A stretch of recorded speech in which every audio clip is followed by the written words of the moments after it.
Hi, this is Vivian Tracy, and I am the founder of Career Sparks Recruiting. I've personally been helping healthcare professionals from nursing assistant all the way through medical director land their dream jobs for the past 17 years. A lot has changed in healthcare as well as the job market in the past few years. Post-pandemic, everyone is hiring, which is great news for our workers, patients, and families. However, interviewing as a skill is more important than ever. People are busy, so you never really know quite what to expect for an interview, but I can tell you the days of, 7-person panel interviewers are long gone. Typically it could be really short, 15-minute meet and greet, or maybe the longest is a half-day shadow. So you want to be prepared to get the information you need and make an awesome impression when you go to interview, either on the phone or in person. So we are here to help you with that today. We're going to go over our top 5 tips for healthcare professionals in 2021. So grab a notebook and a pen and we'll get into it. So the night before your interview, or even 2 days before if you've got the time, you want to do a little homework. So that means researching the company, look on their website, find a few things about them that excite you, right? Things that stand out. And that could be maybe something cool on their about page. Maybe they do some volunteer work that you find exciting. It could be a growth plan, maybe a new wing or a new center in another location. It could be their mission, vision, and values, right? I mean, maybe it's their benefits. Whatever it is that appeals to you, write down a few notes. You will be so much more confident going in. And the interviews these days, I'm telling you, they can be short and sweet. So we don't want to rely on the hiring manager who's taking his or her time to interview you to tell you about the company, right? We can do that on our own ahead of time and really impress them. Second piece of homework is to read the job description. You want to make sure you understand the basics, right? Hopefully they wouldn't be interviewing you if they didn't think you looked qualified. So that's a great start. But take the time to read through it. Understand, what skills they're looking for, what the main duties are, and if there's info about the schedule or anything else, take a note of that, right? Things often are negotiable these days. We certainly don't want to go in with a demand list, but if you have a reasonable accommodation that you might need to, the schedule, or if you need a little bit of extra training on a certain skill they had listed, that's okay. Just make sure you talk to the hiring manager about it in person. Because once you walk out that door, it's really hard to get questions answered or, rebuild that rapport if you have a special request. So just be brave, write down your questions in your notebook, and then go ahead and ask them. And people appreciate direct candidates. So go ahead and ask for what you need, tell them what you have to offer, and make sure you write it down so when you're on the spot, you've got it handy. So homework, third piece. You want to figure out who you're interviewing with. So if they've emailed you the name of the person you'll be on the phone or in person with, try and find them on LinkedIn. You can also look on the company's website again, look under leadership, about, or our team, and just get a little bit of information on their background, even just kind of what they look like, what's their background, are they an RN, a social worker, an MBA? Maybe you even have something in common, right? Maybe you both went to the same school or you both love to go fishing. So any of those little details are really helpful. You don't want to, accidentally put a foot in a mouth if you're meeting with the owner of a company and you don't know who that is, or, vice versa, right? So a couple minutes, figure out who you're meeting with, or if there's multiple people, write down a few notes. And again, you'll feel a lot more comfortable as if you already know them, as opposed to walking in blind to talk to strangers. We never know what's going to come up in the morning, and there's nothing worse than being flustered getting to an interview. Figure out what you're going to wear. A lot of companies will have you wear scrubs so that you can view the clinical area in shadow. If so, easy breezy, get out your favorite pair and put on some comfortable shoes, you're good to go. If they do want business dress, no problem. Business dress is typically solid colors, weather appropriate, and really more like what you'd wear to church with your grandma, as opposed to, out to a club or down to the racetrack, right? So keep it simple, keep it neat. It's all about who you are as a professional. And interviewers are typically very impressed when someone comes, dressed appropriately if they're looking for business dress. Keep it simple and make sure you're comfortable, because if you're wearing something that doesn't feel great, it's gonna make the interview a little more awkward. So get your favorite outfit, keep it simple, make sure it's clean, you're good to go. You also want to print your resumes. I cannot tell you how many people come to interview here without a resume, and I find that a little bit puzzling. How is the interviewer supposed to know about your background if they don't have your resume, right?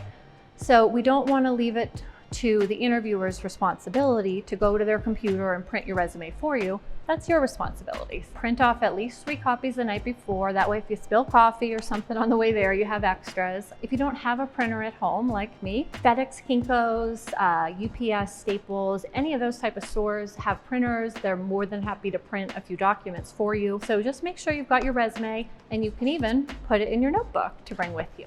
So you've got your outfit, you got your resumes, map it out, right? If it's an area you're really familiar with, it's straightforward, it's close to home, great. You know how long it's going to take you. Add 20 minutes. It's Murphy's Law, whatever can go wrong will, right? So make sure you have extra time in case you need to get gas, if there's an accident ahead of you. There's nothing worse than rushing or being late for an interview. It just really starts us off on a bad note. So give yourself that extra 20 minutes. Worst case, you hang out in the car and go through your notes, meditate, text some people, whatever, but way better to be a little early than late. So if you live further away or it's an area you're not familiar with, do a test run, right? Grab a family member, a friend, a dog, whoever, and maybe take a drive down there the night before.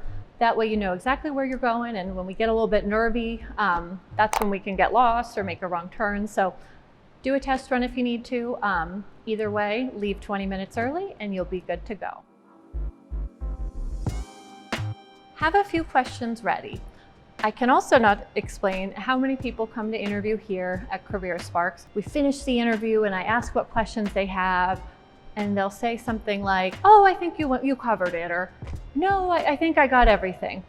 Well, the problem is it's not really possible to know everything about a company or about a job in half an hour to an hour, right? So you want to make sure you're letting the hiring manager know that you're engaged, that you really want to understand the opportunity. You're not just kind of there to be there. So I have a couple great questions you can always ask.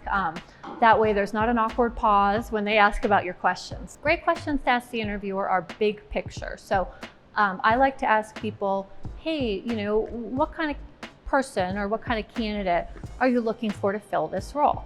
They might say, "Oh, I want someone who's professional and has these certifications and loves working with kids." And then you can say, "Oh my gosh, that's me," and tell them all about it, right?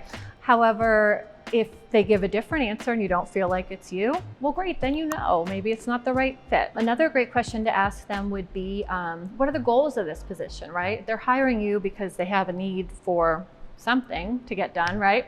Whether that's seeing a certain number of patients a day, implementing, projects or overhauls, whatever. Ask them what the goals are. Hey, what are the goals of this job, short-term and long-term? Again, it gives you really a great understanding of what the expectation for you would be.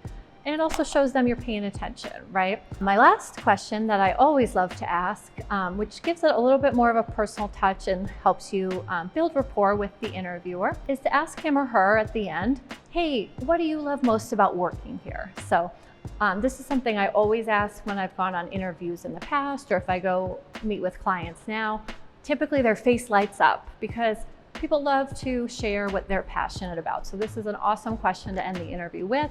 They'll tell you all about what they love, and that'll help you determine if it's going to be a good fit for you. If they don't have much to say and they kind of blank out, well, maybe you keep looking, right? So either way, it's a great way to end the interview.